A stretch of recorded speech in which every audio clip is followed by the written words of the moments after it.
그 마지막 이야기. 2016년 3월 21일부터 2018년 10월 26일 2년 7개월의 시간 101개의 주제. 과학과 신앙에 관한 쟁점을 소개하고 다른 성경 해석의 관점을 제시하고자 했던 과학과 신앙에 대한 101가지 질문. 그 마지막 이야기를 풀어보고자 합니다.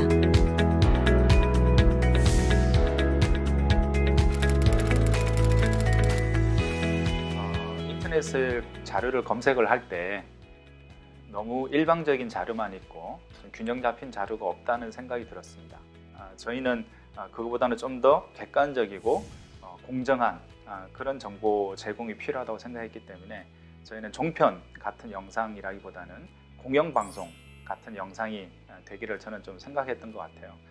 공영방송이 그렇잖아요. 좀 재미도 없고 좀 다양한 입장이나 객관적인 정보 위주로 주다 보면 좀 딱딱할 수도 있는데 그럼에도 불구하고 당분간은 우리 한국 교계의 상황에 봤을 때 그런 정보 제공이 좀 더 필요한 게 아닌가 그런 생각을 했던 것 같습니다. 처음에 그 삼렬간사님께서 제안을 주셨을 때 한 100편 정도를 하고 싶다라고 말씀을 하셨는데 이제 속으로 요거 기획회의 하면 한 20-30편 많아야 20-30편 정도로 이렇게 정리가 되겠구나 생각을 했어요. 근데 제목에 이제 101가지 질문 이렇게 나와 있어가지고 어머 이게 정말 100개를 하는 건가? 이거 가능하려나? 이렇게 싶었었죠. 101, 101이라는 것이 또 여러 가지 의미에서 또 베이직이나 또 개론 같은 저희들 영상을 보신 분은 알겠지만 되게 또 쉽고 굉장히 입문 수준의 질문들을 다루고 있기 때문에 그런 것에 착안을 해서 101가지 영상이라고 그렇게 시리즈를 이름을 붙이게 되었고 영상도 100편 정도 만들면 좋지 않을까라고 생각했던 것 같습니다. 초반에는 정말 시행착오의 연속이었고요.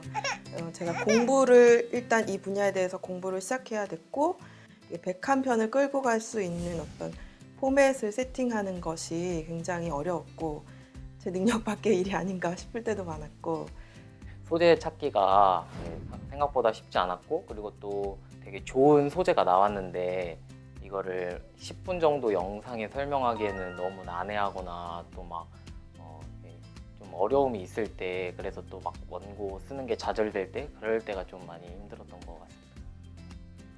이름이 올라가니까 책임은 져야 되고 신학이나 이제 성경에 연관된 거는 아무래도 이제 제가 좀 더 책임이 많고 또 제가 좀 더 민감해요. 이제 심리적으로 좀 부담이 되고 좀 그랬던 건 이제 사실이죠.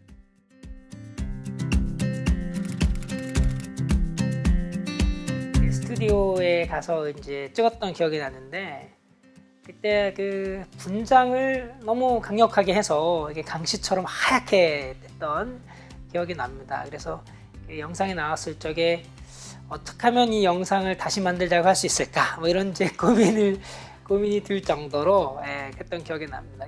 저는 이제 한자 편, 그 성경에 한자 이야기가 나온다고 했던 편이 기억에 남는데요.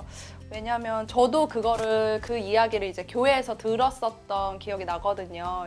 충격이기도 했고 또 그때 그러면 내가 듣고 배웠던 건 뭐였을까라는 좀 회의감 혹은 좀 고민들도 있어가지고 그 편이 재미있기도 했고 또 기억에 많이 남는 것 같습니다. 저의 경험담이었기 때문에.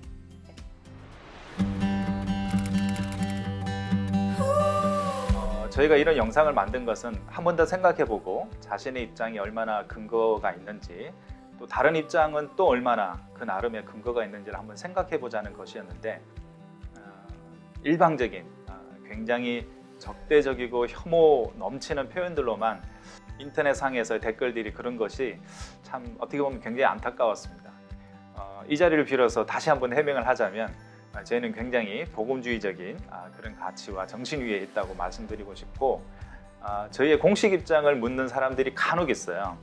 저희의 공식 입장을 굳이 묻는다면 또 굳이 대답한다면 다양한 입장이 있다는 것이 저희의 공식 입장이다 이렇게 말씀드릴 수 있겠습니다. 가장 기억에 남는 거는 이제 왜 이런 이야기를 교회에서는 이야기해주지 않냐. 자신이 자기가 오랫동안 너무 이렇게 고민했던 그런 질문들을 이 영상을 통해서 좀 해소가 된다, 해결이 되었다라는 얘기를, 그런 댓글이 좀 제일 기억에 남는 것 같아요.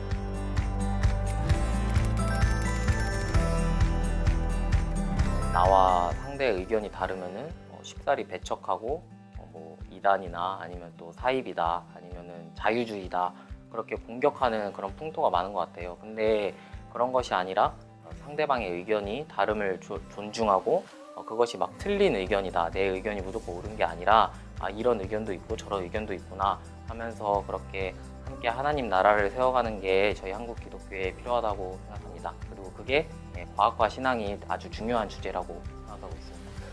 원고를 가지고 남편하고 이제 토론을 하면서 점점 목소리가 커지고 부부 싸움의 직전까지 갈 때도 많았거든요. 이야기를 하면서 정말 다양한 생각을 가진 그리스도인들이 많이 있구나. 바로 내 옆에도 있구나. 이 내 옆에 있는 사람 하나 설득하고 같이 대화한다는 것이 이렇게 어렵구나. 이런 생각들을 많이 하게 됐고요. 기독교 안에서 이런 과학과 신앙에 대한 건전한 토론이 이루어지지 않는 이런 분위기에 대해서 굉장히 안타까우면서도 언제까지 그 분위기가 무르익을 때까지 언제까지 기다려야 되는가에 대한 좀 화가 나기도 했고, 그런 면에서는 정말 이 프로젝트가 어떤 작은 돌멩이 하나 던지는 어떤 그런 역할을 하지 않았나 싶습니다. 지금은 제가 느끼기에는 특히 청년들은 과학이 던지는 무신론적인 메시지들, 그렇죠? 과학으로 보면은 신이 없다라고 보는 게 맞는 거 아니냐, 이런 방식의 그 무신론의 도전을 어떻게 극복해야 되는가, 이 질문들이 훨씬 더 많습니다. 결국은 우리가 한국교회의 미래를 생각할 때 과학과 관련된 이런 다양한 주제들을 우리가 신앙 안에서 이야기하고 가르치고 또 이제 품어내지 않으면 이 과학이 신앙의 걸림돌이 될 수 있거든요.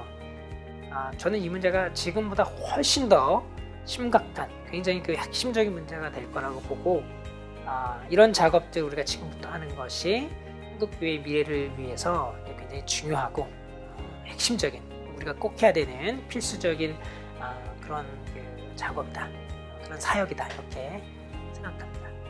어떤 주제나 이슈든지 복음주 내에 다양한 스펙트럼이 무언가, 어떤 입장들이 있는가, 그리고 입장의 강점과 약점이 뭔가, 그거를 좀 파악해 나가는 교육적 수단으로 사용하면 좋겠어요. 과학과 신앙 사이의 갈등을 해결하고 대화와 통합의 장을 마련하고자 기획된 과학과 신앙에 대한 101가지 질문.